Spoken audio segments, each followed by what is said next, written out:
Morning, guys. This is Brad Krantz. Welcome to Monday Morning Leadership. Glad to have you here. We're going through Servant Leadership Roadmap by Cara, Bramlett, and I'm providing my thoughts and reflections on this chapter. We're looking at the ninth characteristic today, coaching.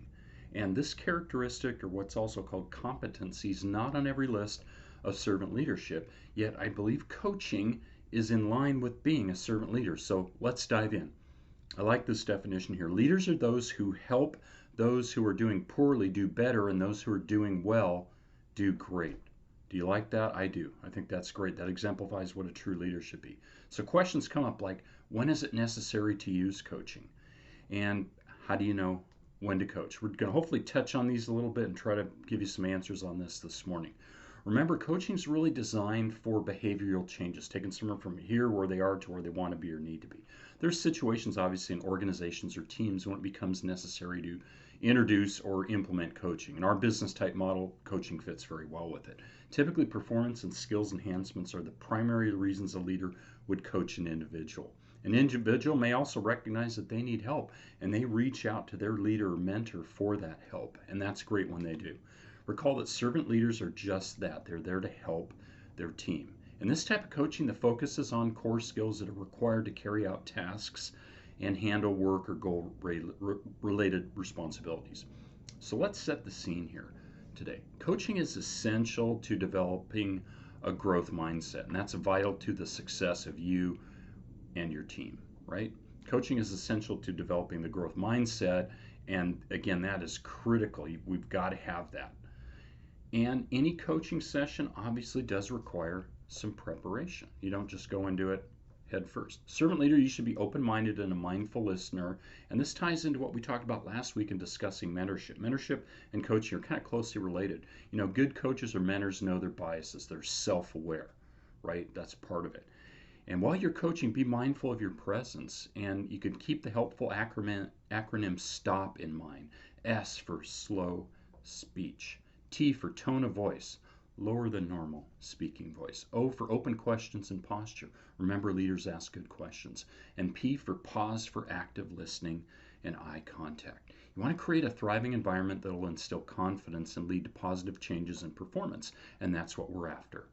The question of how do you know when to coach naturally comes up. So recall, coaching again is designed to create behavioral change and aspects of the individual that are within their power to change. Think of the analogy of sports teams and their coaching. They help fine-tune and point out areas where the individual can get better. They provide perspective, and that's what we're here to do. Obviously, coaching will have both short-term and long-term goals, where the long-term will be the desired behavior to be changed, and short-term goals are the goals for each coaching or mentoring session.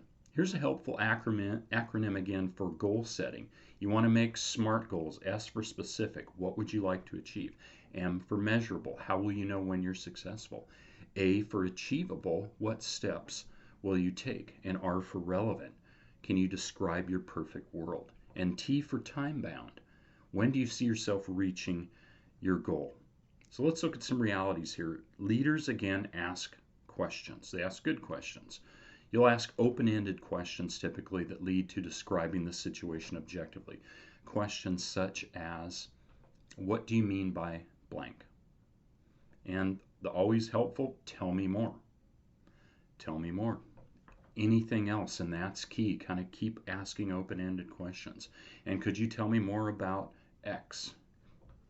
And by leveraging these questions, this will provide an open avenue for conversations, hopefully eliminate your bias and avoid interjecting self-proposed conclusions of the situation. You want to leverage your active listening skills to focus on what and how the situation is being described. Then consider some options. You ask questions in this area like, what could have been done differently? What if you did nothing? What obstacles are in your way? And what's your next step? And again, as leaders, you also need to assess the motivation of each team member. I think this is important too. And in this situation, you ask questions like, what options work best for you? How will you start? What obstacles will you encounter? How will you overcome them? And when shall we meet again to check your progress? And this is key. I think it's important after a coaching session to provide I'll say follow up, but follow up and follow through support. This is typically, many people will be new to this process, and that's when they need you most. So you want to help them through it. Again, you want to be a servant leader. So here's a quick recap for today.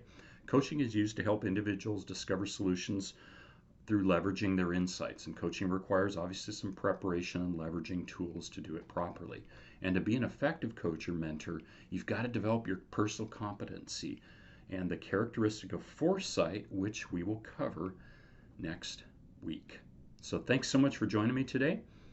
And please feel free again to hit the subscribe button or share this if this message was helpful to you or impacted you in a significant way. I hope it did. Also, you can connect with me on social media at the links provided as well. Have an awesome Monday, guys. Bye-bye.